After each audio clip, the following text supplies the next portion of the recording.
Congress will hold the first open hearing about UFOs in over 50 years. Will they finally just tell us what they really know, or is this just another distraction from all the real problems we are faced with? As soon as the Biden administration took power, the country has been falling apart, and that's not an exaggeration. Can the conservatives' newly released plan to restore law and order actually work? And to no surprise, Biden's newly appointed press secretary is being called out for using the R word towards Fox News. Okay, my friends, let's take a closer look together.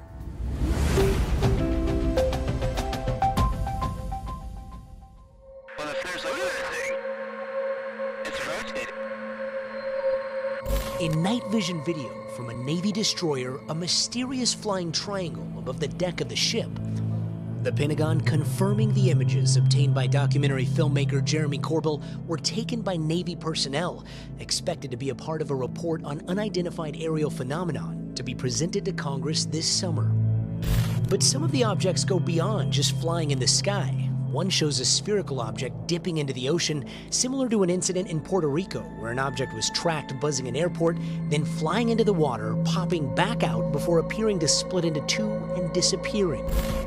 And out of nowhere, this object drops out from the sky. At incredible speed, it just plants itself right above the ocean. The object itself was this white, luminescent object. This thing did not stop or slow down. The speed and the maneuverability of this object is nothing that I've ever seen in my 10 years in the United States Navy. Unidentified flying objects, aliens, extraterrestrials, and unknown objects. They are known by many names, but the mystery about their existence has been haunting us for decades or even centuries. On Tuesday, May 17th, a subcommittee in the U.S. House of Representatives will be holding an open congressional hearing in which they will be asking questions from the Pentagon's top intelligence official, Ronald Moultrie, and Deputy Director of Naval Intelligence, Scott Bray, about the reports of the mysterious flying objects that no one has been able to identify yet. The action was taken in response to the report submitted in June 2021 by the Director of Intelligence, which stated that about 144 incidents of unidentified aerial phenomenon, UAP, occurred in the last 2 decades. When the intelligence officials reviewed these reports, they stated that this was not the work of U.S. military or government officials. Furthermore, they could not explain what these objects really were. The report also stated that around 18 of those incidents, where the intelligence officials also observed, consisted of never-witnessed flight characteristics and unusual UAP movement patterns, like changing their position in air without losing speed. They said some UAP appeared to remain stationary in winds aloft, move against the wind, maneuver abruptly, or move at considerable speed without discernible means of propulsion. In a small number of cases, military aircraft systems processed radio frequency energy associated with UAP sightings. According to military eyewitnesses who also encountered UFOs while conducting their regular exercise, they said in 2017 they came across UFOs on an almost regular basis off the coast of California. An ex-intelligence officer and a whistleblower from the U.S. Department of Defense stated that some of the unidentified flying objects encountered by the military personnel traveled at the speed of 43,200 miles per hour, which is extremely faster than any aircraft in the world. At present, the Lockheed SR-71 Blackbird, with a speed of 2,100 miles per hour, is considered as the fastest aircraft on Earth. Not to forget, the military personnel also faced enormous difficulty in catching some of the unknown flying objects in their radar. However, one of the most talented pilots managed to grab one in his radar and thankfully shared it with the rest of the world. Here, I want you to take a look for yourself. Echo 6-1 Tango Project. Oh, got it! Woohoo! Roger. There's troubleshooting. Did you box moving target? No, I took an auto track. Oh, okay. Oh my gosh, dude. Wow, look at it fly! There's a whole fleet of them. Look on the ASA. My gosh. They're all going against the wind. The wind's 120 knots from the west. Look at that thing, dude.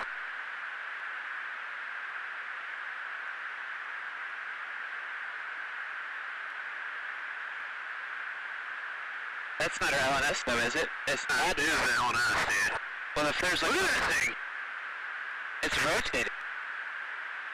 According to a government transparency organization, the Black Vault, that managed to obtain a classified version of this report at the beginning of this year, said that the report consists of astonishing facts, but many crucial parts of it were already edited by the officials. The Barack Obama Presidential Library has also revealed that it has thousands of pages of documents related to UFOs. As the meeting will be held next week, it is surprising to notice that May 17th will break the record of the last 50 years when the Congress decided to hold a public hearing to discuss this matter. If we rewind back to March 1952, Project Blue Book was launched by the United States Air Force to study and collect data regarding the number of unidentified flying objects witnessed during that time. Project Blue Book had two goals. One, to identify whether UFOs were a threat to national security, and two, to scientifically analyze UFO-related data. The Air Force officials, after investigating the data of 12,618 UFO encounters, concluded that all the UFOs studied or investigated in this project did not pose any threat to the national security of the country.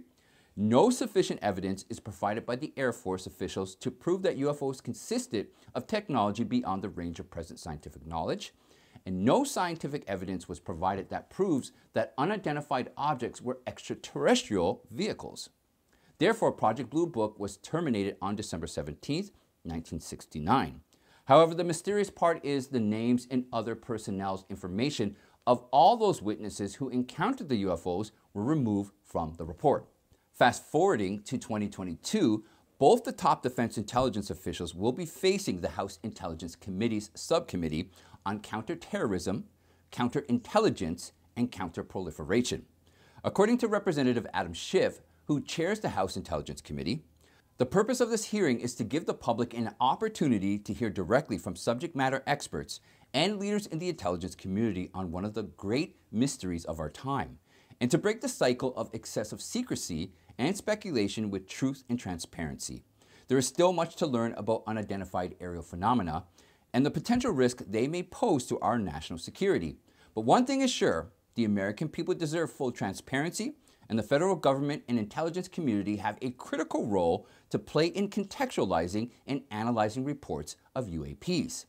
However, many lawmakers and experts have expressed concerns that the Pentagon is not taking this issue seriously. The defense bill that was adopted in December 2021 directed the Pentagon to create an intelligence collection and analysis plan to ensure every kind of data related to UFOs is gathered. The bill also requires all personnel across the government to respond to any such incidents in the future immediately, but fewer actions are being taken by the Pentagon in this respect. A journalist and UFO researcher, Alejandro Royes, also expressed the same concern by stating, "There seems to be a big disconnect between what Congress wants and what the DoD is delivering. They are being accused of dragging their feet. It is a very strong message that Congress is sending that they want action." So does this mean that the Pentagon does not want people to know about UFOs? Or is it yet another distraction or misdirection to force our attention in a direction that keeps us from focusing on all the clear threats that America is faced with? Border crisis, future food shortages, nuclear war with Russia, inflation, record high gas prices, abortion genocide, a compromised president, far-left socialist activists attempting to turn the country communist, the Chinese Communist Party's unrestricted warfare, sexual orientation grooming in grade school, ballot harvesting mules, destruction of the nuclear family, big tech censorship, and the list just goes on and on. This is the plan. Have people look outside of themselves, overwhelm them so they'll look to entertainment and drugs for temporary relief from the madness of the world. Don't allow them to turn inward and address their own character flaws. Don't let them know or discover that inner peace can be achieved if we release the attachments of worldly desires. And definitely don't let them know that the world people observe is a direct consequence of their unconscious frames of reference that create the context of their perceptions. The vast majority of the American people agree that the Biden presidency has been a failure. Inflation crime, the debt, the border, Afghanistan, a never-ending pandemic. According to annual FBI statistics, the U.S. experienced a 30% increase in murders in 2020, the single largest annual increase since it started keeping crime statistics 60 years ago. States like New York, Ohio, and others have also broken the homicide records. All of this only continues to get worse as the Biden administration has massively failed to control the rising level of crime rate in the country, because of which the U.S. Republican Study Committee Chairman, Jim Banks, has now proposed serious measures to ensure the safety of the citizens. In a memo that was submitted by Banks to the members of the committee, various concerns as well as measures have been expressed that raise serious questions about Biden's way of handling our country. The memo states that the left has intentionally created a culture where people have begun hating the police. The defund the police movement that occurred during the Black Lives Matter marches was considered as one of the greatest dangers to public safety in the history of our nation. And the constant effort that were made in making the movement acceptable by the mainstream media to the public only exacerbated the danger. In a direct hit to President Biden's decision-making powers, Florida Attorney General Ashley Moody explained, Mexican drug cartels and human smugglers wasted no time exploiting your open border policies. From the time you took office, Custom and Border Protection seized enough fentanyl to kill every man, woman, and child in our country 6 times over, an increase of over 30% since before you took office. Furthermore, due to Biden administration's refusal to enforce immigration laws in its original sense, the flooding of migration in the country has now increased gang activities, retail theft, domestic violence, aggravated assault, seizing of drugs, and the rise in murders of law enforcement officers. To ensure the safety of the citizens and deter criminals, Jim Banks has now proposed to bring back Trump-era measures in which criminals should be imprisoned with the highest level of punishment, rather than adopting light measures under the Biden administration. Banks has also suggested a Concerned Citizens Bill of Rights, in which anti-police officials will be punished for breeding culture of crime and hatred within their jurisdiction. Moreover, no federal funding will be initiated for the states where the district attorney goes soft on crimes, despite the no cash bail law passed in that state. Other sufficient measures suggested by Banks include policing reform in D.C., targeting Biden's immigration crisis, stopping anti-police education, stopping violence against police through legislation to increase the level of federal punishment for committing crimes against law enforcement, and holding big tech corporations accountable. At the end of the memo, Banks concluded by stating, once again, Democrats have broken a part of our civil society, and once again, it will be conservatives who will step up to piece it together. When you look at Fox News was racist before coronavirus. They are racist during the coronavirus. Fox News will be racist after the coronavirus. So there is nothing new here. President Biden's newly appointed press secretary, Karine Jeanpierre, seems to be landing in serious controversy before she even takes over outgoing press secretary John Psaki on Friday. Her credibility to be the White House press secretary came into question when she called Fox News racist in March 2020 while attending as a guest on an MSNBC show. The statement was made after she blamed Tucker Carlson for calling the coronavirus the Chinese virus, which was in agreement with the ideology of former President Donald Trump. She said Fox News was racist before coronavirus, they are racist during coronavirus, and Fox News will be racist after coronavirus. Furthermore, the list of Jeanpierre landing into controversies because of her unacceptable comments keeps on increasing. To name a few, in 2016, she falsely accused former President Trump for stealing the presidential elections. She tweeted, "Stolen emails, stolen drone, stolen election. Welcome to the world of #unprecedented Trump." In 2019, she identified American Israel Public Affairs Committee, the AIPAC, as severely racist by accusing the group for trafficking in anti-Muslim and anti-Arab rhetoric while lifting up Islamophobic voices and attitudes. Not to forget, in 2020, she falsely accused GOP winner Brian Kemp for stealing the 2018 Georgia gubernatorial election from Democratic candidate Stacey Abrams.